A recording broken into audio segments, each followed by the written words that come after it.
Well, hello and welcome to the Profit Express. I am Tim Healy, and I'm inviting you to join me each and every week so together we can win the battle for business. And hey, as always, thanks so much for sharing some of your time with me today.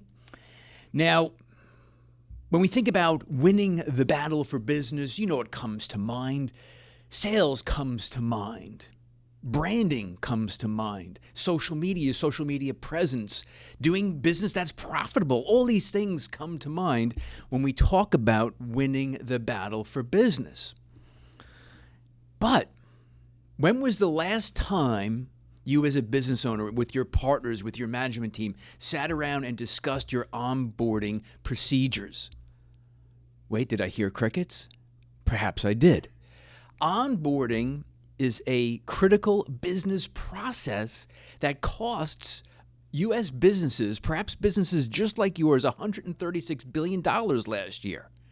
And what happens is the onboarding process is that critical bridge, if you will, bridging the buyer journey to the customer journey. And depending upon how you do your onboarding process, whether you are proactive or you are reactive, will mean the difference between happy customers or customers you lose. It could be the difference between profit or loss. And yet, like I said, it's just not spoken about. It's not a quote-unquote sexy topic in business today. It's not digital. It's not social media. But I'm telling you right now, by the time you hear my interview with today's guest, and she is a customer success expert and author, she's Donna Weber. By the time you hear our interview and her take on the importance of onboarding, you will have a whole newfound respect for the process of onboarding. And I can't share with you how important it is. And again, as the owner of Healy Success Solutions, as a sales performance coach, I'm all about the sale and how important it is. I mean, let's think about it. When we get that sale, when we get that new customer, we're ringing bells, we're fist pumping, we're high fiving, and all these different things. But we don't have the same sort of excitement when it comes to onboarding. Well, I'm going to tell you after today's show that will change, because you're going to realize just how critical it is, because we work so hard at bringing that new customer and developing that new relationship in the very beginning. And how do we take that bridge from a buyer to a loyal customer who stays with us in years 2, 3, and 4, and that's where the revenue and that's where the profit really gets interesting. So it is a pleasure to welcome aboard Donna Weber and her new book, Onboarding Matters: How Successful Companies Transform New Customers into Loyal Champions. So it's a pleasure to have on board the Profit Express. Donna Weber, how are you today? Tim, thank you so much for including me on the Profit Express. It's a pleasure and a privilege to be here today. Well, listen, thank you for being here, number one. And I say that not to put down your topic, not to put down your field of expertise, which is onboarding, of course. And again, the title of your new book, Onboarding Matters. But it really is something that in the work that I do, great screenshot, thank you. In the work that I do, it's not spoken enough about. And from what I see with my own clients or just other business associates, they have an idea about onboarding. They have some procedures in place. But to me, it's not very cohesive. It's not very consistent. And it tends to be a little more reactive than proactive. And that's why you're here today. So what I'd like to do, let's just jump right into it. I want to get your definition of what onboarding should be.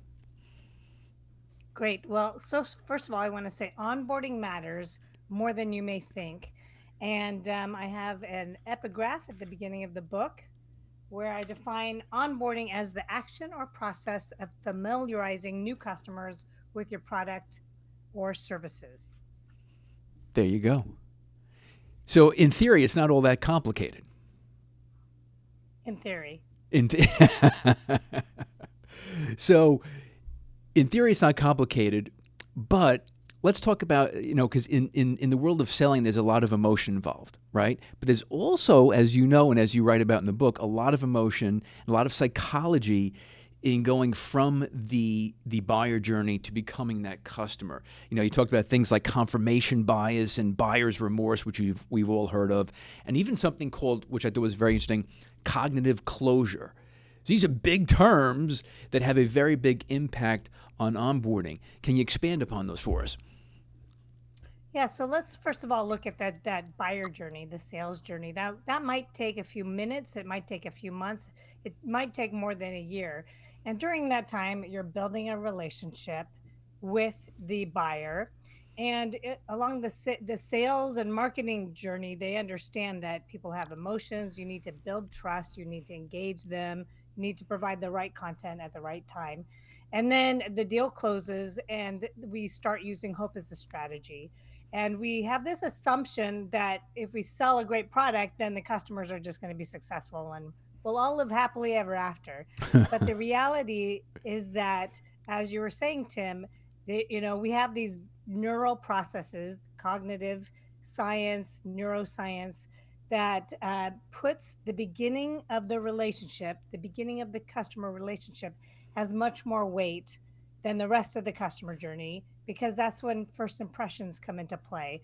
And the reality is, the way that the brain works is that we put more weighting on those initial encounters, Hmm. and we forever see the ongoing encounters through that initial lens. So if you and I have a great first interaction, I'm going to include those assumptions of, oh, Tim's a trustworthy person.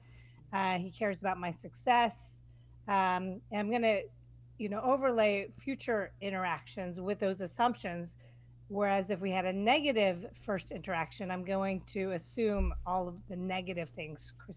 Tim is not trustworthy. I'm not safe here. So Right. that's where those first impressions come into account.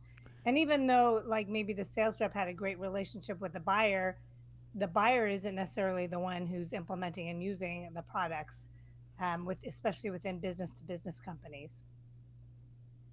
You know what's interesting? You mentioned one thing that, as I read through your book and even what I know of onboarding from my experiences, there's a lot of individual players involved, starting with sales, starting with the buyer. And like you said something very important just then, Donna, that the buyer is not always and often might not be the actual end user of the product or the service. So you have sales, you have buyers, you have end users. Then on the seller side, you have the internal customer success teams, customer service teams. There's a lot of different people who are in charge of helping kind of orchestrate this. So which again, definition onboarding, pretty simple. How it's implemented, how it's achieved, a different story. So you talked about being trustworthy. You talked about relationship. A good salesperson does a lot to begin to build that relationship during the sales process. A good sales professional does a lot to create some trust between themselves and the buyer. And you said in the book, and it really caught my attention, how so often, despite how good a sales professional can be at building trust and building that relationship, all of that good collateral, if you will, those great assets initially can go to waste when onboarding is not done properly. What do you mean by that? Yeah. So I work, with companies who may have long and complex implementations. They have Right. technology. I work a lot with high tech, business to business high tech companies, and they have SaaS products. And I got to say, in the technology world, people are so focused on their products. They really think that if I just deploy this technology, if we just roll out this software, like we got the coolest features and functions, everything's going to be great. But the reality is, it's not just about going live with your product. You need to slow down before you jump into all the kickoff and the data migrations and the customizations and the APIs, to connect with the customers, to understand their goals, their objectives, their outcomes that they're driving for, to build a relationship. Hmm. And so that you start developing that positive relationship collateral, because especially if your product takes a long time to implement and is very technical and complex, guess what? You're going to get into trouble. But when you have a good relationship, that kind of lubricates how that is all going to progress. If you don't have a relationship in the first place, everyone's just going to be frustrated and disengage. Well, it's a good point that you made. Again, in some of your customer base, if you're working with software companies and they can have a long onboarding process, long implementation, et cetera, which can go a couple months to maybe even as long as a year, right? It can be that long. Yeah, there's a Yeah, lot. absolutely. Yeah. So think about this. So as you have this new relationship, there's going to be lots of ebbs and flows, ups and downs, and we'll talk about it a little later on. It's also an important part of onboarding is showing some deliverables along the way, some small wins, if you will, along the way to kind of keep them, keep the customer happy, by the time we get to that goal line, which is another strong consideration. But before we get to that, I want to talk about what I think is a huge component, and that's you refer to it in the book, and business owners know this. You can refer to it as CAC, CAC, your customer acquisition cost. Now, I think a lot of small business owners are afraid to think about what is the real CAC. What is the real customer acquisition cost? There's marketing costs. There's some variable costs, fixed costs, salaries. Then there's sales, salaries in there, commission, so on and so forth. And it's not always an easy number to calculate, and I don't think they want to know because I think it might be higher than they hope. So here's where I'm getting at. So companies should know or have a very good idea of what that customer acquisition cost is. Now, what happens is, and you spoke about it in the book, and with businesses that have renewable services or subscription-based services, especially in the software world, oftentimes, based on or depending upon the customer acquisition cost, you're not getting a profit in that first year. So renewables or having that new customer renew is critical to whether you're going to be profitable or not, because that's when revenue's coming. And what are some of the statistics? I know you shared them as far as, percentage of revenue that really comes in second and third year, and what we're losing if they don't renew after that first year. So, look, the subscription economy is really taking off, and the Right. reality is that more and more industries are moving to subscription. So, I Mm-hmm. don't know about you, but I can buy pretty much anything on a subscription these days. And the reason why that's so compelling is we get this compounding revenue Right. where people just keep paying, over month, year over year. And that is really compelling. And McKinsey finds that even small startups 50 to 80% of their revenue is coming from their existing customers. Yet, despite this, there's still this drive of really focusing on new customers. And as you were saying, you get the fist pump, you high five, you ring the gong, the bell, you pop open the champagne, Right. and everyone's celebrating whenever you get a new account, a new logo, a new customer, and that's the sexy part, right?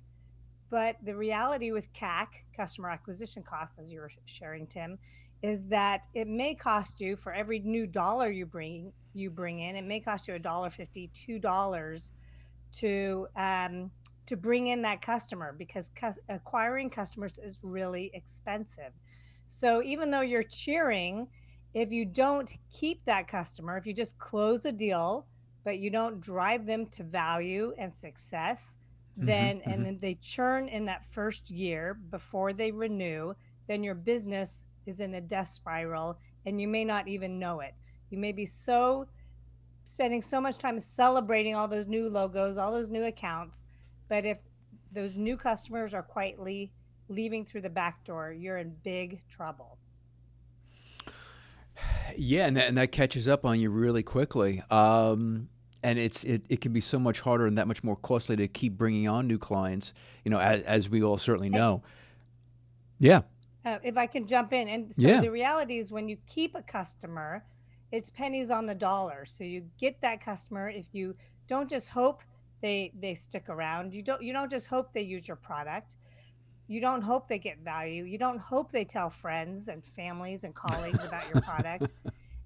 Then you can drive them along a customer journey. You don't just get that initial sale, you get ideally an expansion sale and a referral sale. So that initial sale, rather than just focusing on that initial sale, great, we ring the gong, we let's celebrate, making sure you're driving customers so that they're reaching those additional sales. And then as you keep those customers and as they refer others to you, then it's costing you pennies on the dollar And that's where those profits and compounding revenues really start coming into play. See, this to me, earlier on the show, Don, I said, hey, you know what? People don't think, business owners might not think onboarding is sexy, but this is where, to me, the conversation does get sexy because you work so hard, you had that first year, you want to avoid churn, you want to have that customer into years 2, 3, and 4 because then revenues are steady, they're more reliable, and then profitability is obviously going up with it. So this is when I know we're having the attention of the listeners, of the small business owners listening today. Now, here's something I want to talk about. Well, let me back up. Maybe you can, because again, it's onboarding is an involved process. I mean, you wrote a book on the topic, obviously. Take us through, if you will, for the listener, maybe a higher level visual. What should a company do even before the customer signs on the line that is dotted, while they're still in the buying phase, where you're setting them up from the buyer journey to the customer journey? What are some of the basic steps, Donna, that business owners should be aware of to make that transition smooth, to help, ensure that we avoid churn in the process? Yeah, absolutely, Tim. So it's important that everyone sees the path to success. So when we're getting close to closing a deal, the sales reps like to really focus on making promises, creating the vision about what's happening. But when you have those, if you have post sales teams who are really going to help the customers to reach their goals, Mm-hmm. there's value in introducing them before the deal even closes. That helps with this, buyer's remorse. We talked about cognitive closure, continuity. So they start to see, like, it's not just that a sales cycle's ending, that Mm-hmm. there's the customer journey and is beginning. And so they can see the path ahead, they can see the path to success. A company I work with, their CFO was looking at a product for like digital contract signing, right? Mm-hmm. And he met with the company, and during the sales cycle, they showed him, here's your dedicated customer success manager. They showed them they have a website that details all their onboarding and everything they need to do to be successful. And even in the contract, they detailed, these are things we do for you. This is how long it takes, and these are things you must do, and this is how long it takes. And this guy said, this company has their shit together. I want to work with them. Right, right. So, if I'm allowed to swear. So, that's what we want. Right. So, That's all what right. we So, want. We don't want to just get the unicorns and rainbows about what this product's supposed to do for me, but I want to get the sense that your company knows what you're doing. You've done this before, and you're not just selling me a product, but you're driving me to success. You're driving me ultimately to transform my business as a result of your product. So that's not just like, oh, great, I downloaded a mobile app. Okay, I got a new app on my phone, but is it transforming my life? No, mhm, not mhm. unless I need some engagement and enablement to make sure it's transforming me. I bought I bought, if I can get personal, I bought an a bra online, Right. and they don't have a subscription. But guess what? I got an email with a little video saying, "Hey, here's some tips and best practices for how to wear your bra." Great onboarding. It was a little video. They didn't just sell me something, they're starting to create a relationship, and they're sharing some best practices so that I'll get more value from their product. Now you see what I love about that, and thank you for sharing your personal story about the purchase of a bra. So, but listen, we can in the B2B world, we understand when a company invests in a software platform, it could be a 6-figure investment, right? And so you could as a business owner, you could think, oh, definitely we need an onboarding process. But I love the fact that you just shared with a consumable item, okay, a bra, that, and you think, oh, it's transactional, that's it. But they go that one extra step, even though it's a very simple, short sales cycle. They go the one extra step of, hey, here's some, again, I don't wear bras, but wearing tips and this, that, and the other, and now here you're talking about it. So it's not just the big complex B2B that can benefit from onboarding, but even on a consumable like that. So Yeah, that's a I've great also story. bought cosmetics where I've bought cosmetics where they do sell on subscription, and they Right. sent a little, little. It was just a little GIF, but it Mm. showed just some tips about using the eyeliner. And the reality is, that the consumers have so much more power these days. We do our homework, Right. we do our research, we read the reviews, we talk to people. And so, we have so many more choices now. And Mm-hmm. Mm-hmm. I mean, I just got to tell you, in the world of bras, there's been a huge explosion of of people selling bras. Can't even tell you, but we won't dwell there. But so now we have so many options as consumers, Sure. whether I'm a business consumer or a, personal consumer, that it has to be more than just the product. It needs to be the relationship. It needs to be making sure I'm getting the value that I'm looking for. I don't buy a hammer because I like a hammer. I'm buying it not just even because I want a hole in the wall. I'm buying a hammer because I want to transform my room, right? Mm-hmm. So we really need to not just sell the product. We need to help that customer transform their lives, their businesses, and that's our responsibility. And those premium services that we can provide, even on top of our products, might be the differentiator from your competitors. For example, again, from a personal level, there's lots of different meditation apps out there, mobile apps, and some are free, some have, different levels of subscription. And I paid top dollar for one where they have this great curated experience where it's not just like me being overwhelmed with thousands and thousands of different meditations. Rather than meditating, I'm spending so much time just trying to find the right meditation to do in the morning. They have like the top meditation teachers in the world. They curate these great classes. It's highly produced. And guess what? I'm paying top dollar for that experience. There's Right. plenty of free stuff out there for folks who want that. So it's important you know your audience and you don't just throw a product at them, but give them the experience they want and need, and you're driving that transformation. Now, there's a few things that you just mentioned that I think are very important. That I kind of want to go back to and focus in a little bit here. So a lot of people will refer to sales as, it's the sizzle and where's the steak, and it just, the analogy just kind of came to me, Donna, as you're talking again. Today's guest, Donna Weber, customer success expert and author of the new book Onboarding Matters. So when you have the salesperson, and when we're still in the buyer's journey before they become a customer, and we begin to show them some of the steak, not just the sizzle, but the steak, as you had described. Hey, this is the team. These are the people who are going to be assisting you. This is how we're going to get you started, etc. I'm just seeing how it can be that much more of a confidence builder for the buyer, even before, again, they've kind of crossed that threshold into the customer world. So that to me is a great analogy, great visual. Now let me ask you a question.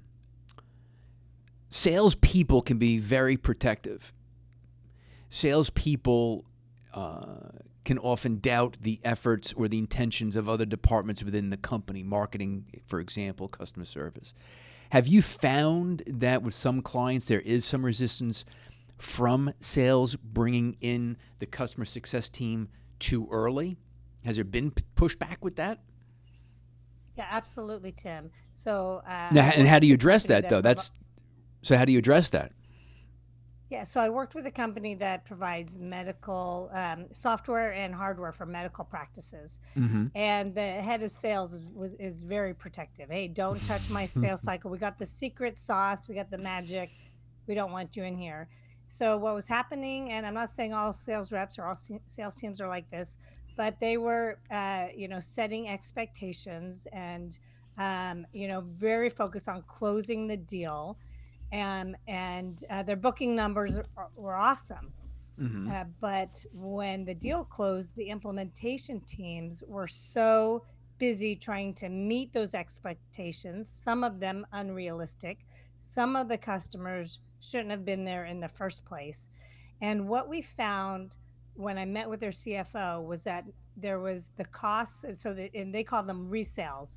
They had to keep bringing the sales reps and the buyers back in Mm-hmm. because of all the issues that were happening.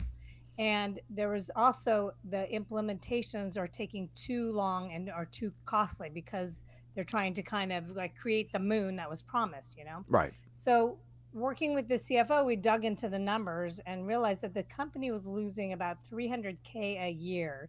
So they're so focused on their bookings, but the margins are eroding because of this long, complex implementation. And it's not just related to the labor costs of the implementation teams trying to get the product to work the way the customer wants it.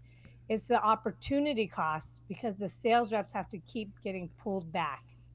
All right. Another Mm. company I worked with, the customers were pausing or canceling their payments because they didn't see any value. It took them about 6 weeks to get any value, and they were fed up by then. Oh. So we need to really, so it's costing you. So the changes from the sales side really need to come from the top. Is it all about closing new deals, closing new deals? A lot of companies are very focused on that, meeting the quarter numbers, meeting end of year numbers. But you need to take a hard look at what's that costing you. And there's opportunities to maybe slowing, like you said, it's not as sexy, but slowing down to ensure you have customers who really fit the right profile. That can be called the ICP, or ideal customer profile. Mm-hmm, So mm-hmm. companies, not a lot of companies, but some companies are defining their ideal customer profile, because then when they close those deals, they know they're not just closing that initial deal, but they're going to keep those customers and drive them to expansion. Their likelihood of success is much greater. They're starting to introduce the post sales teams in before the sales cycle, and really helping customers to see that path to success. Yes, you might slow down the deal just a little. I know, that it's all about the speed. Time kills all deals. Yes, yes, But yes. if you're so focused on the speed of closing a deal, like just really understanding what are those costs that it might mean your company's in a death spiral. And yeah, who wants to be in a death spiral? And today's guest, Donna Weber, author of the new book, Onboarding Matters: How Successful Companies Transform New Customers into Loyal Champions. Now, what I would like to talk about is, and you touched upon it a little while ago, especially if your onboarding process is 3-6 months or longer, you have to keep the customer engaged. You have to keep them happy. Obviously, for renewals, to avoid the churn, as of course you know. Let's talk a little bit about the importance of small victories along the way, and what could be an example of a small victory, and you know. So it's not too complicated, but it's something that we can focus in on and make sure that we deliver to clients as they are new customers of ours. Absolutely. So Gartner defined this trough of disillusionment, which is about the hype cycle when there's new innovations. So what happens is people get excited, there's some new technology coming, and then generally it does not meet expectations, and people fall into this trough of disillusionment. And eventually the product starts to Wait, meet hold our hold on, goals Donna, and Donna, Donna, expectations. Donna. I have to interrupt. I'm sorry. So Please. we've had the death spiral so far today. We have had the Yes. trough of disillusionment, all with onboard. You see, I Yes. told you, and you know this, and I told the listeners, this is a sexy topic. And all kidding aside, it's just something that, and this is what the Profit Express does. It brings awareness on certain topics that should have a lot more than they do, and that's why you've written the book. So I think your timing is good, especially as renewable services and subscriptions become more and more apparent. But I just listen. I'm sorry, I interrupted. I had to jump in. The trough of Well, yes. So the disillusionment. trough of disillusionment, some people call it the valley of despair. One of my colleagues calls it the valley of despair. So what happens is if the sales teams have set all these great expectations, Mm-hmm. and then, so for example, this one company, their sales cycle is about 3 weeks. They have a marketing platform for real estate agents. I worked with them earlier this year. Short sales cycle, about 3 weeks. It was taking them about 6 weeks to go live with their platform, but those customers were falling into a trough of disillusionment because they were just sitting there. They were promised all this awesome stuff, and they're basically sitting there in the dark, wondering when they're going to get value. Mm-hmm. And so we don't, the customers, people are most excited to be successful with your product at the very beginning. So that's where that first impressions comes in. That's where we need to meet those expectations. And when we can start providing value immediately, they get an endorphin hit. So that comes back to the neuroscience, and they're Yeah. going to want more. So rather than having them dwell and in despair and disillusionment, we want to start giving them quick wins and initial value. So, one company I worked with, they have this network infrastructure product, and they declared to me, okay, a quick win will get people to log into our product. And I said, no, no, no, that is not a quick win. People are not getting value just by logging into your product. So you need Right. to really understand what are some of those aha moments, magic moments that really delights people and helps them go, oh, I'm so glad I brought your product. And then that keeps them from dwelling in that buyer's remorse. Mm-hmm. And so, really looking at rather than trying to get value like by, oh, we'll give them value once we've implemented everything. I mean, I work with a company that it takes 24 weeks for them to implement a product. Wow. And Okay. so that's a long time to hang Yep. out in disillusionment. So looking at how can you start giving them some phased deployments Mm-hmm. with value along the journey, drip value. Okay, you're giving a drip feed of value, Right. and that's really important. So, for example, a company I work with, they have a customer relationship management platform. They're based in Hungary and Romania, and their sales cycle is like 10 days, and then they have this infinitely customizable platform. They'd go off and they say, okay, customer, we'll do whatever you want, and they'd go off for months building out, every fine-tune, tailored, custom, whatever the customer wanted. But by Right. that time, the customer had been in that disillusionment so long they didn't even use the product. They were completely disengaged. So Oh, we started talking about, well, what are some quick wins you can provide? And we looked at, well, are there quick wins for different personas? What's some initial value? And it wasn't just a matter of, oh, okay, we're going to improve onboarding. By looking at how we could really provide value immediately, transform their whole company. Now, rather than selling this infinitely customizable platform, they broke it down into products. So they have products for sales reps, for project management, for HR, and they now have this defined persona that they're selling to. They can deploy it very quickly in days rather than months. And now they have this infinite opportunity for selling to all these other products and modules across those customers' organizations. And now that impacted how they create their product, how they deliver their product, how they sell and market their product. So that impacts everything. wow. If I So can then, go back to that marketing, if I could just one more yeah, yeah, thing, if yeah, I yeah. could go back to that marketing platform where the real estate agents were just, disillusioned and pausing and canceling their payments, rather than waiting for those 6 weeks to start providing value, this company provides amazing thought leaderships and exclusive content and Mm-hmm. access to a community. And so we drive that the minute the deal closes, they get an automated email which gives them access to the environment. They start uploading all their data needs, so they Mm-hmm. that gets the platform built out and linked up more quickly. And now we give them a coach at the very beginning rather than waiting until the platform goes live. We give them a coach to start getting them giving them value and getting them ready to just completely thrive and transform their business the moment the platform's ready. So those are a couple ways that you can drive value, phase deployments, and get to some quick wins and endorphin hits. Well, this is. I honestly, I think we've covered more than I even thought we would. The book is a great read, and again, today's guest, Donna. Thanks so much for being on board. Donna Weber. She's the author of the new book, Onboarding Matters. She's also, of course, a customer success expert. And to me, it's just such a pivotal topic that has not gotten enough play, not got enough understanding. So, hey, that's why it's on the Profit Express. Donna, people who are listening to our show, to our conversation today, they want to learn more about you and follow you. How can they do that? Yeah, go to donnaweber.com. That's DonnaWeber.com. Awesome. Awesome. Well, listen, thanks for being on board the show today. Great topic. Excellent topic. And this is the Profit Express. And of course, a special thanks always goes to those who support the show, like Corporate Public Relations, promoting and protecting businesses and brands for over 30 years. visit my good friends at CorbettPR.com. That's CorbettPR.com.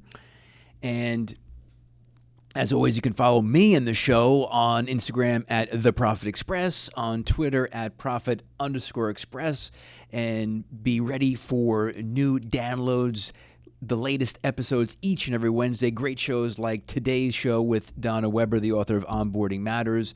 Click on the link in the bio on Instagram. Follow us also on YouTube as well.